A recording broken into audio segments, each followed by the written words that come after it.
Good day. My name is Peter Bishop. I'm the director of an organization called Teach the Future, whose mission is to bring futures thinking to schools and to students around the world. I spent most of my career in the University of Houston as a professor of foresight, and having retired there, I created this organization because up till then I had been teaching adults about the future, and very happy to do so, and yet very few people, if anyone, was talking to young people about their futures. Yes, teachers would say that we're preparing you for the future, but when I asked them what they were doing specifically to prepare for students for the future they faced, they said, well, we're teaching them math and reading, we're teaching them geography and history. Well, those are nice things. I said, do you ever tell them about the future? Well, no, I don't know anything about the future. And therein lies the problem.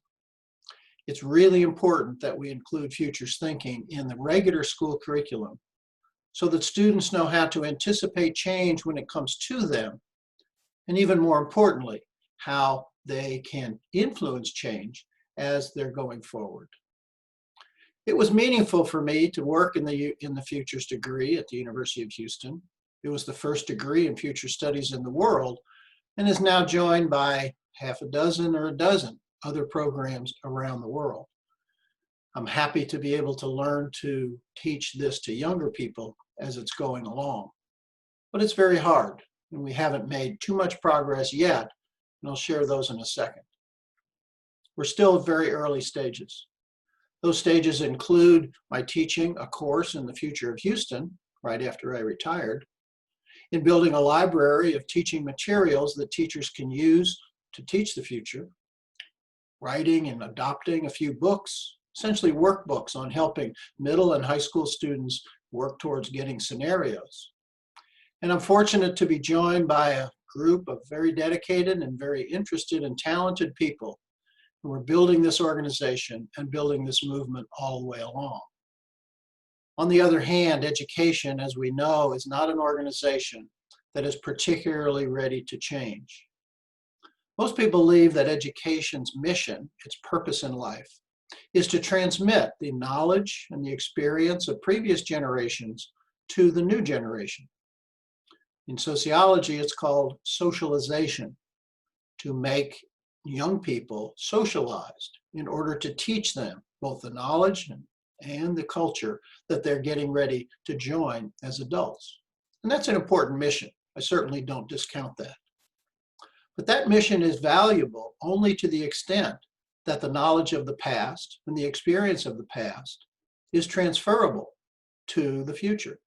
To the extent that the past is like the future, or the future is like the past, of course, that's very valuable, and it is to some extent.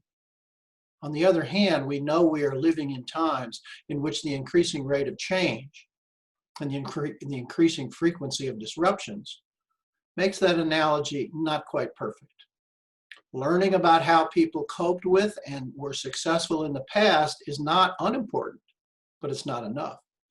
We also need to be teaching students how to deal with a different world, a world in which their parents and their grandparents do not know about, a world in which the public school educators that created the current system did not know about. And fundamentally, the big change, of course, in our lifetime, in our recent life, is the appearance of digital communication and information to the point that it is having consequences throughout the world, including education. Information used to be valuable. People graduated with lots of knowledge. What they knew, they carried around in their heads and used to be successful in the world. That was the world that I grew up in. But knowledge and information today is now a commodity. In other words, it's everywhere, it's easily accessible, and it's almost free. One is not going to get a much competitive advantage, therefore, by learning lots of facts, of memorizing lots of theories. We can get that on our phones or on our computers or through the media. What we don't know how to do, and what we're not teaching, unfortunately, is what to do with that information, which is a skill that needs to be taught in school as an explicit learning objective. I had a conversation with a history department last year, in which I said, well, learning all those historical facts is nice and it's maybe important, and I'm a great fan of history myself. What do you teach students to do with that? How is that knowledge going to change their personal lives, their family life, their work as employees or entrepreneurs, or even as citizens? How to use history, not just to know history. So our purpose in Teach the Future is part of a larger movement, a movement to introduce skills as the most important learning objective in schools, not information. You have to know things. We're not saying not teach the facts. On the other hand, we're more interested in teaching what to do with those facts than simply memorizing the facts to start with. Let's take sports as an example. Students, usually those interested in sports, enjoy their sports a lot more than their academic subjects. Did you ever ask why? Well, first of all, they're learning skills. They're practicing, they're getting better.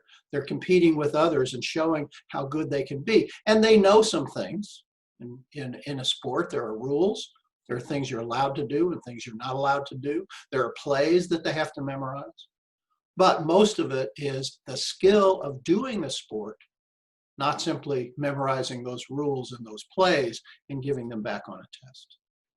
So shifting from content to skills, not 100%, but where the emphasis is on what to do with knowledge, not just to. And we believe that futures knowledge, future skills, is as key to this as anyone else. In fact, learning about futures thinking is almost better than learning about historical thinking or scientific thinking. It's easier to teach because there's no text, there's no facts. It's all about research, investigation, curiosity, critical thinking, creative thinking, empowerment, creating change. If we were teaching that in the schools, I believe we would have students who are not only more engaged in their learning, because skills are a lot more fun to learn than facts, but they would also have something that they can carry into the rest of their life. I have a family anecdote that I'd like to share with you. Our younger daughter went to a high school in Houston that was dedicated to the performing arts. Half the day, she was in the theater program. She was learning the skills of being an actor, learning the skills of stage management. Did she ever use those in the theater industry? I can tell you that she did not. Never was in a play after that. Never entered that as an occupation. But she carried away skills of presentation and diction, which contributed her to being a great teacher and a great facilitator and presenter. And even more importantly, she learned about professional responsibility, about being part of a team, about doing your part, that others depended on you to be good as you depended on them to be good. And those are life skills that everyone can use, no matter what occupation you go into. Teach the Future is an outgrowth of a growing foresight community among adults. There are hundreds of courses and seminars and keynote speeches about the future every single year. When are we going to allow young people to be part of this conversation? When are we going to say, we know how to teach about the future today, let's start teaching it in high school and in college? That's our mission at Teach the Future, and I've enjoyed the opportunity to share that with you. I hope you join us and become advocates or even teachers for teaching the future in your schools.